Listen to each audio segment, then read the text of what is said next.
Sí, yo estuve 2 meses en coma y 3 meses en la UCI. Sí. Mi coma fue un viaje, mi coma fue una expedición, fue una maravilla de viaje. Y en esa expedición ocurrieron cosas que eran vivencias, ocurrieron cosas que recuerdo me ponían la carne de gallina, ¿no? Me erizaban la piel, yo sentía que eran vivencias, que lo estaba viviendo de verdad. Cuando yo estoy mirando esa belleza del lugar, ese sitio maravilloso, estoy a la vez percibo, no era un sueño, era otra cosa, estoy percibiendo una sensación, una gran presencia de gente. Yo creo que hay miles de almas allí. Esta entrevista fue realizada por mi compañero Alejandro Agudo y me pareció bastante espectacular y por eso pues he decidido compartirla con vosotros. Si os gusta, pues quisiera animaros a que os suscribáis a su canal, que aunque todavía es pequeñito, la verdad que tiene contenidos realmente interesantes. Un abrazo a todos y disfrutad de la entrevista. Yo tuve el ictus el 18 de mayo del 2019 y fue justamente 9 días después de haberme casado. Nos habíamos casado, estábamos tan felices, tan contentos, yo estaba súper tranquilo. Recuerdo que tuve una reunión por la mañana con los compañeros de Lobo Marley y a partir de ahí me fui a una comida a casa de unos amigos con mucha tranquilidad. Mi mujer, Mónica, mi hijo Darío y yo estábamos ahí tranquilos cuando de repente y de pronto empecé a hablar arrastrando, a hablar como si estuviera borracho. Yo no sabía por qué, pero hablaba de una manera bastante extraña. Y poco a poco empezaron a darse todos los síntomas típicos del ictus.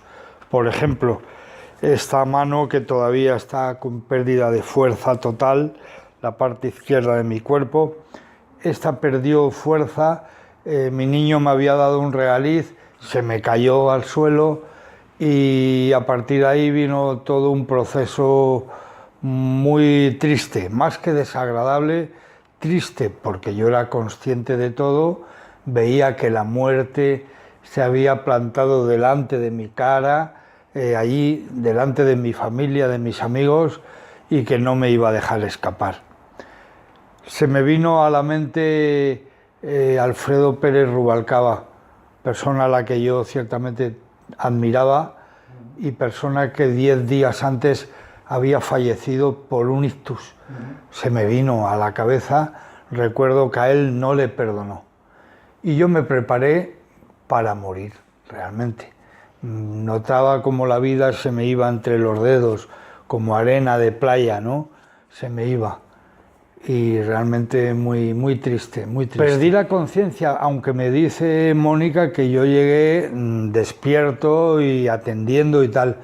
Lo que pasa que yo recuerdo que debí entrar en coma en no sé qué momento y recuerdo cuando vuelvo que yo no sé por qué estoy en coma y por qué estoy en el hospital. Y entonces Mónica me recuerda, Luismi, ¿te acuerdas que te dio un ictus en casa de Fernando? Entonces ahí dije, ay sí, o sea, ha sido por eso, ¿no? Pero yo realmente no sabía. Ya estaban avisados, ya aplicaron el código ictus y además fui a un hospital de referencia a nivel europeo en materia de ictus. O sea, vino todo muy bien trazado para mí. Alguien quiso que yo tuviera una segunda oportunidad y por eso estoy rehabilitándome para agradecer esa enorme sensación de volver a vivir cuando has estado prácticamente en el otro lado. Me indujeron un coma que duró 2 meses. Fue un coma muy intenso porque además hay que decir que la gente puede pensar que el despertar de un coma es como lo vemos en las películas. De repente alguien se despierta, abre los ojos y ya está aquí.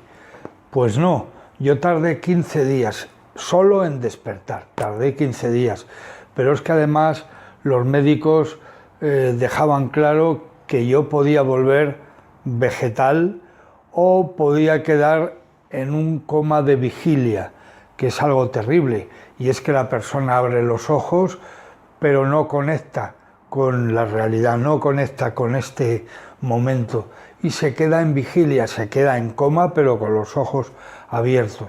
En mi caso eso no pasó, yo volví todo yo, volví además con la ironía que más o menos me caracteriza, porque yo recuerdo que, claro, al volver me encontré con mi mujer a mi ladito y yo llevaba una traqueotomía preciosa aquí. Este agujerito que me ha quedado es una medalla para mí, ¿no? Una medalla de esta guerra. Y la traqueotomía no me dejaba hablar bien. Mis cuerdas vocales se veían afectadas, era complicado. Entonces Mónica compró una pizarrita y un rotulador y me la pasaba y yo le escribía cosas. Y la dije, todo es surrealista, está escrito por mí, todo es surrealista. Y ella dijo, mira, ha vuelto Luismi. Sí, yo estuve 2 meses en coma y 3 meses en la UCI, sí. Es verdad que en materia de ictus tampoco es tan normal que una persona esté tanto tiempo. Quizás 2 semanas, 3 semanas a lo sumo, pero 3 meses. Mi ictus fue, como me dijo Manuel, el gran especialista allí en la UCI, me dijo, Luismi, tu coma ha sido devastador y veo que tu recuperación está siendo especial. No sé a qué achacarlo, pero qué alegría. Ya ves, Manuel, ya ves que efectivamente aquí estoy. Mi coma fue un viaje, mi coma fue una expedición, fue una maravilla de viaje. Y en esa expedición ocurrieron cosas que eran vivencias, ocurrieron cosas que recuerdo me ponían la carne de gallina, ¿no? Me erizaban la piel. Yo sentía que eran vivencias, que lo estaba viviendo de verdad, por reacciones que yo tenía en mi propio ser. Bebía agua, por ejemplo, y me saciaba la sed de verdad, ¿no? Y luego tenía sueños, que evidentemente los identificaba con los sueños que yo había tenido siempre. Esa cuestión onírica que cuando te levantas por la mañana dices, qué maravilla lo que he visto o lo que he vivido, ¿no? Esos los tuve en mi coma, siendo protagonista central de ellos y teniendo todos ellos unas características muy especiales. Para mí hay ese doble juego. Sensaciones, sentir, ponerme triste o rabioso, furioso. Recuerdo cuando yo estaba frente al valle, a ese valle que yo bautizo como el Valle de la Muerte, cuando yo estoy mirando esa belleza del lugar, ese sitio maravilloso, estoy a la vez percibo, no era un sueño, era otra cosa, estoy percibiendo una sensación, una gran presencia de gente. Yo creo que hay miles de almas allí.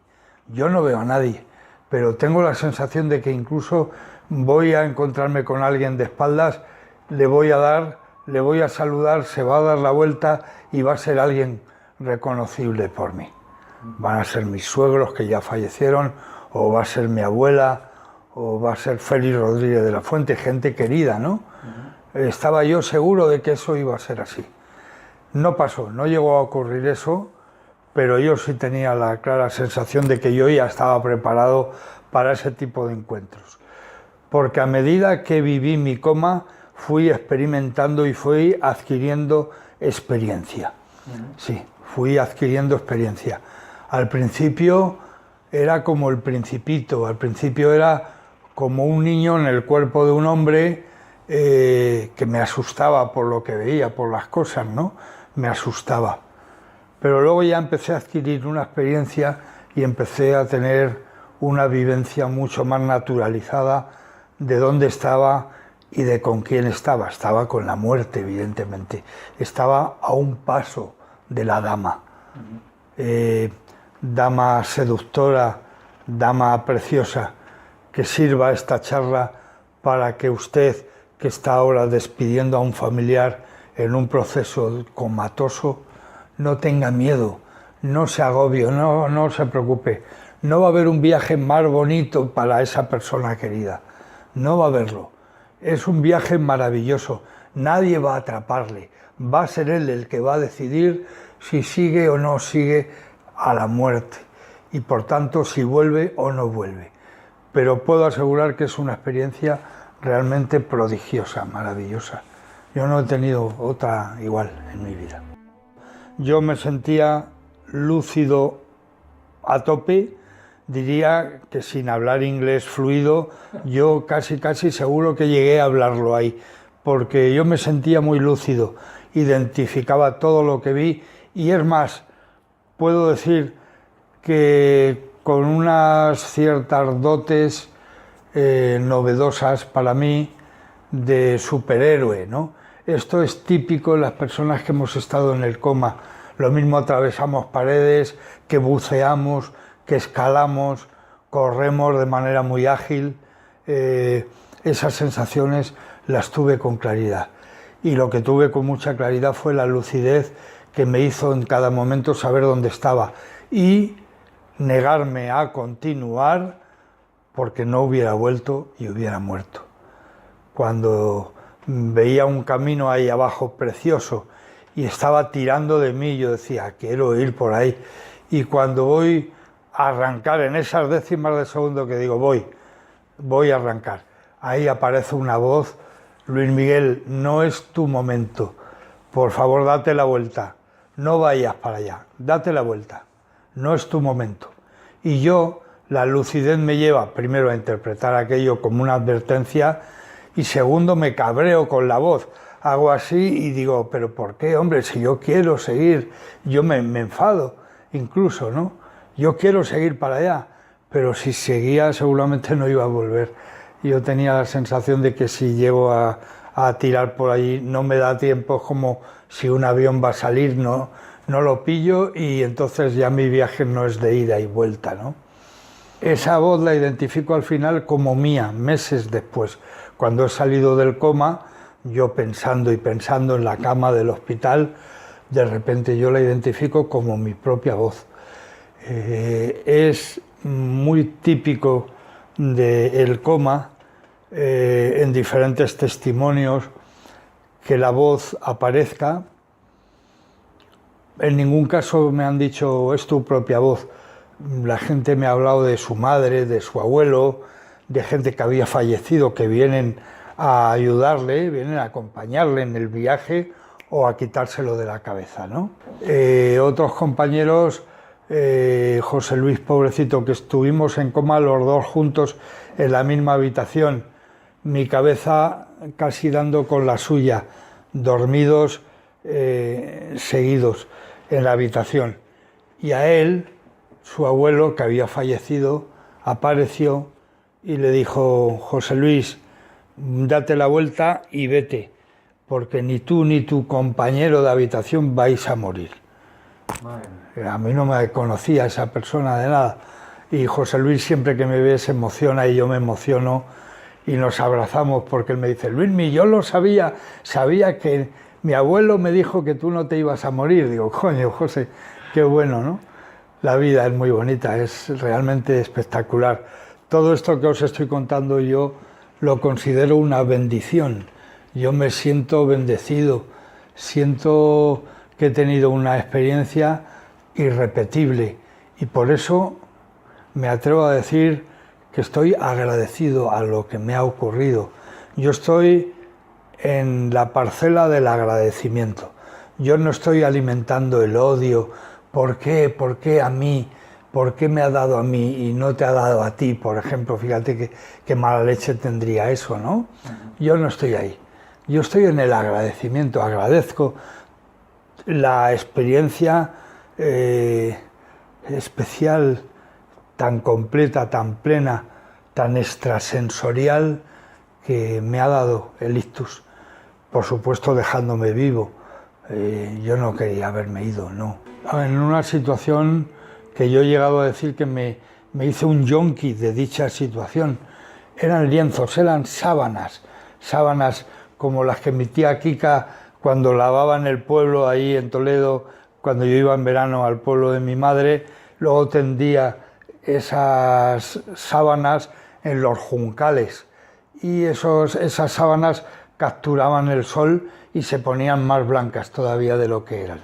Bueno, pues yo estaba en esos lienzos blancos en posición fetal, desnudo, en posición fetal. Yo llegaba corriendo, saltaba, ¡pum!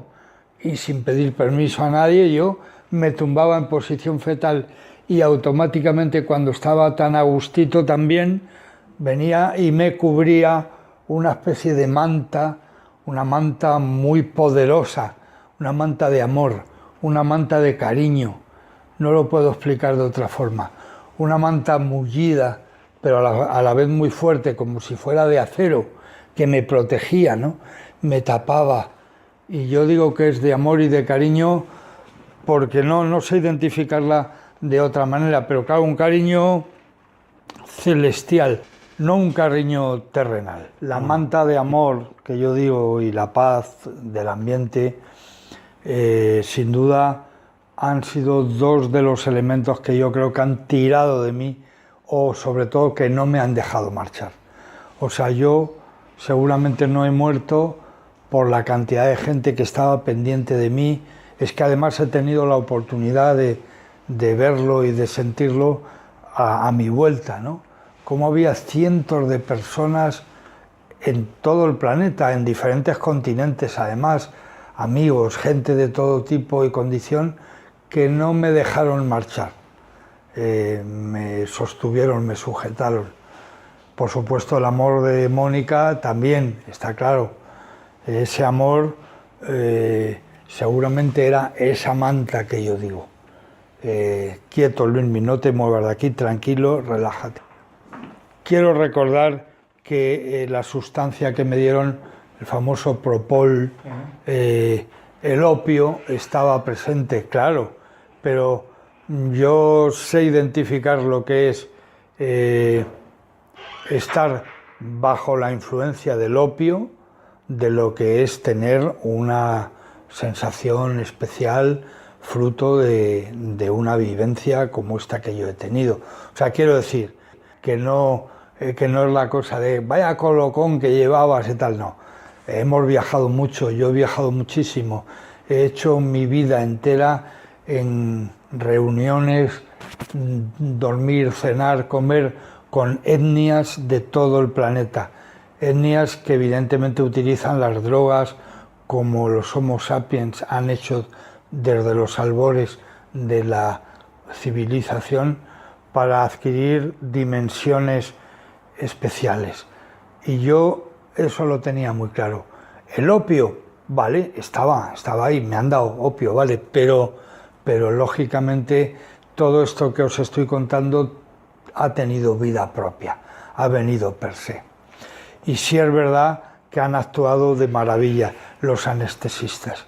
Me han tendido una alfombra por la que yo he caminado, una alfombra mullida, por la que he caminado, mientras que si hubieran sido más conservadores y me hubieran dado menos sustancias o otras diferentes y distintas, yo me hubiera agobiado mucho más. Sí. Los médicos, yo no se lo pude decir a todos, pero aproveché a los neurólogos, les dije, he tenido un coma maravilloso, joder, Luismi, qué bueno y tal. Se sentaron conmigo, estuvimos hablando. Ellos son los primeros que reconocen que cuando un ser humano se va, la ciencia no tiene todos los resortes para dar con una explicación científica o lógica. No, la ciencia convencional no. Ya lo decía el doctor Marañón, hay cosas que la ciencia no podrá nunca resolver, pero para eso hay otros apartados del ser humano, ¿no? Reaccionaron muy bien y yo incluso les tenté y les dije, oye, estas cosas a vuestra profesión la hacen más apasionante. Cuando alguien que ha estado del otro lado vuelve y además de agradeceroslo os explica lo que ha visto y tal, es muy bonito, ¿no? Entonces sí, los médicos yo creo que han cambiado ya mucho de como antaño eran.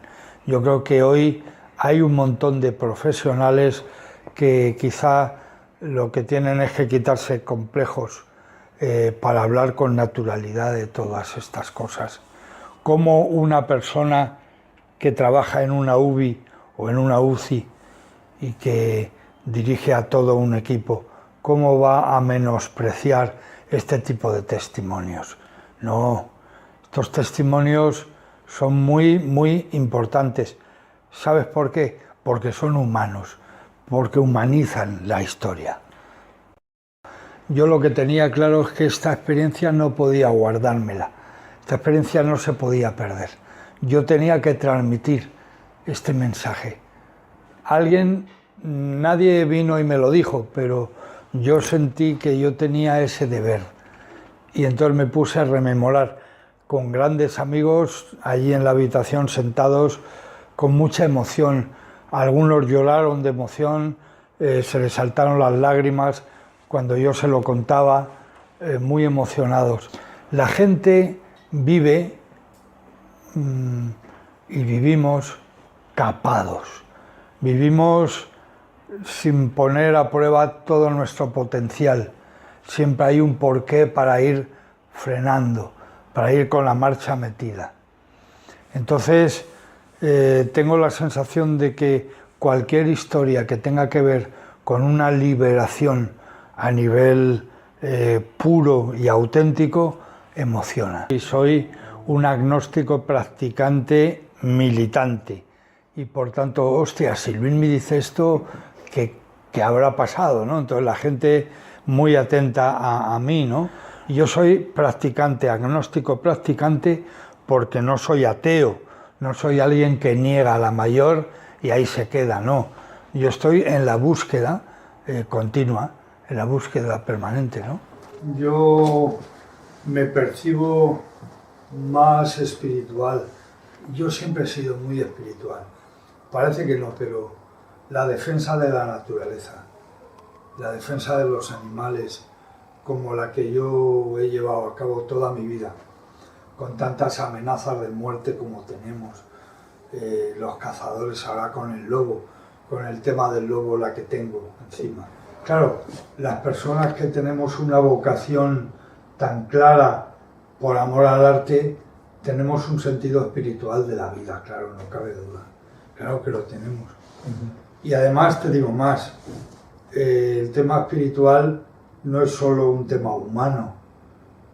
El elefante que mató el emérito dejó un espíritu por ahí pululando. Ese macho de Loxodonta africana no muere en el momento de un tiro y ahí se acaba todo, que va. Esa es la esencia de la sabana, es el espíritu de la sabana. Un lobo viejo, gallego, ¿tú le vas a matar y vas a acabar con él? No, su espíritu perdura en esos bosques, en esas montañas, no me cabe ninguna duda. Lo que pasa que, por desgracia, en una sociedad como la nuestra, tan facilona, dices esto e inmediatamente te llevan al tema religioso. No, Luis, entonces tú vete a misa, o que no, coño, que no hablo de eso, que estoy hablando de otra cosa, ¿no? Yo qué sé, yo estoy encantado con mi vida, ¿no? Pero seguramente si mi vida no me satisfaciera ahora mismo y yo supiera, jesuitas ya no hay, pero yo supiera que hay una posibilidad de acceder a territorios de la mente y de la reflexión budistas o árabes, o me da lo mismo, o sea, empiezo a entender la deidad mucho más que antes. Y no he visto ni a Dios ni a la Virgen en esta experiencia. No he visto a ninguno de los dos, no he visto a nadie. Pero bueno, sí creo que alguien, seguramente alguien entrenado en esa materia, los hubiera visto. Yo a lo mejor es que no les he sabido identificar, a lo mejor no les he identificado.